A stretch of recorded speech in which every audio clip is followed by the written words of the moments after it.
Hi friends, welcome to mat gardening.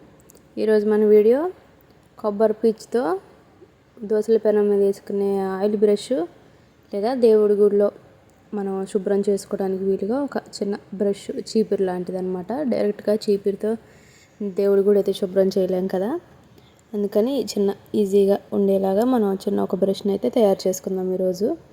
And అలా దోసల పెనం మీద కూడా వాడుకోవచ్చు. ఇది కొబ్బరికాయ పైన ఉండే మొత్తం పీచు ఉన్నట్లయితే మనం దాన్ని ఏదైనా బరువు పెట్టేసి నల్లకొట్టి 2-3 రోజులు ఎండబెట్టి చీపురులాగా కూడా తయారు చేసుకోవచ్చు వాకిలి ఊడ్చుకోవడానికి. ఈ పీచుతో అయితే మనం చిన్న బ్రష్ని అయితే వీలుగా చేసుకుందాం. ముందుగా ఇలా పైన ఉండే కొబ్బరికాయ మీద ఉన్న కొంచెం పీచు ఉంటుంది కదండి, కొట్టేటప్పుడు తోకలాగా దాన్ని ఒక 2-3 రోజులు నేనైతే ఎండలో పెట్టాను, పచ్చికాయలు ఇవి. తర్వాత ఇలా దాంట్లోని పొడి అంతా పోయేలాగా లూజ్గా చేసుకోవాలి. ఒక రాయి తీసుకుని అయితే ముందు చెక్క కొట్టుకొని ఆ తర్వాత ఇలా దారాలుగా చేసుకొని అయితే ఉంచుకోవాలి. దాంట్లో ఉన్న కొబ్బరి, దాన్ని ఏమంటారు, కోకోపీట్ అంటారు కదండి, దాన్ని అయితే మొత్తం వదిలేలాగా చేసుకోండి. ఆ తర్వాత చేత్తో పట్టుకొని మామూలుగా చదునుగా అయ్యేలాగా తీసుకొని దువ్వెనతో ఇలా దాంట్లో ఉన్న ఎక్సెస్ ఉంటుంది కదండి, ఆ పొడి అలాంటిదంతా తీసేసుకొని శుభ్రం చేసుకోండి. శుభ్రం చేసుకున్న తర్వాత మీ దగ్గర ఏదైనా అవైలబుల్లో ఉన్న, నాకైతే పెన్స్ ఉన్నాయండి, మా పిల్లలు వాడేసిన పెన్స్, అది వాడుకుంటున్నాను. మీ దగ్గర పెన్స్ కానీ ఏమన్నా చిన్న అట్లీస్ట్ కర్ర పొలైనా తీసుకొని స్ట్రైట్గా ఉన్నవి తీసుకొని దాన్ని రౌండప్ చేసుకోవాలి. వైర్తో కడదామని చూశానండి ఫస్ట్ నేను, కానీ వైర్ నాది అంత బిగవటం లేదు. మళ్ళీ తర్వాత దారంతో చుట్టాను. దారంతో తీసుకున్న గట్టిగా చుట్టుకోవచ్చండి, బాగానే ఆగింది. వైర్ అయితే బిగవలేదు నాకు. ఇలా మొత్తం పొడిలాగా మొత్తం పోయే వరకు శుభ్రం చేసుకోండి. ఫస్ట్ పోయింది, మొత్తం నీట్గా వచ్చింది.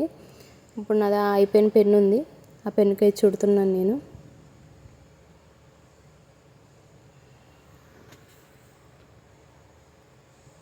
మొత్తం చుట్టూ ఇలా కవర్ అయ్యేలాగా చుట్టుకొని ఒక దారం కానీ తాడు కానీ మీ దగ్గర ఏదైనా ఏది వీలుగా ఉంటే దాంతో గట్టిగా ముడేసుకోండి.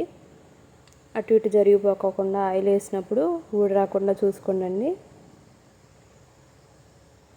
ఇలా గట్టిగా ముడేసుకోండి.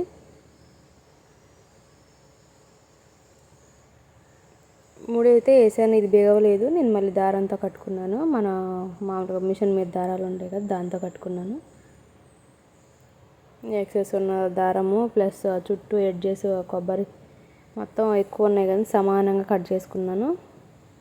ఒకరోజు అయితే కడిగేసి పక్కన పెట్టేయండి. ఇవి దగ్గరకంతా వచ్చేసి నీట్గా అవుతుంది. ఇలా అయిన తర్వాత మనం డైరెక్ట్గా ఆయిల్లో ముంచితే దీంట్లో ఉన్నది ఏదన్నా డస్ట్ అలాంటిది మొత్తం ఆయిల్లోకి రాకుండా ఉంటుంది. శుభ్రంగా కడిగి అయితే పక్కన పెట్టేసి ఆరిన తర్వాత వాడుకోండి. ఇలా కొంచెం పీచుతోని, ఒక కొబ్బరికాయ పీచుతోని నాకు 3 బ్రష్లు అయితే తయారయ్యాయి. మనం దేంట్లో అయినా వాడుకోవచ్చు, చిన్న బ్రష్ యూజ్ అయ్యేది. ఫ్రిడ్జ్ లోపల షెల్ఫ్లు క్లీన్ చేసుకోవడానికి కానీ ఇంకేదన్నా ఇరుకు స్థలాల్లో ఉండే మొత్తం క్లీన్ చేసుకోవచ్చు. ఇలా నాకైతే 3 అయ్యాయి. దోసల పెనం మీద వాడేటట్లయితే మనం ఆయిల్ అంతా వాడుకున్న తర్వాత క్లీన్ చేసుకోవడానికి హాట్ వాటర్లో కొంచెం గిన్నెల సబ్బు అనేది వేసి బ్రష్ అందులో ఉంచేసి ఒక 10 నిమిషాలు ఉంచి వాటర్తో కడిగేసి పక్కన పెట్టేయండి. నీట్గా శుభ్రంగా అయిపోతుంది. చాలా రోజుల వరకు మెయింటైన్ చేసుకోవచ్చు. నేను ఇంతకుముందు కూడా ఇవే వాడాను, కానీ కొన్ని రోజుల వరకు అప్పుడు వీడియో తీయడానికి వీలవ్వలేదు, తీయాలన్న ఆలోచన కూడా రాలేదు. థ్యాంక్స్ అండి, థ్యాంక్స్ ఫర్ వాచింగ్. నా వీడియో కనుక నచ్చినట్లయితే సబ్స్క్రైబ్ చేయండి అండ్ అలాగే మీ ఫ్రెండ్స్కి వాళ్ళందరికీ పంపించండి. Thank you.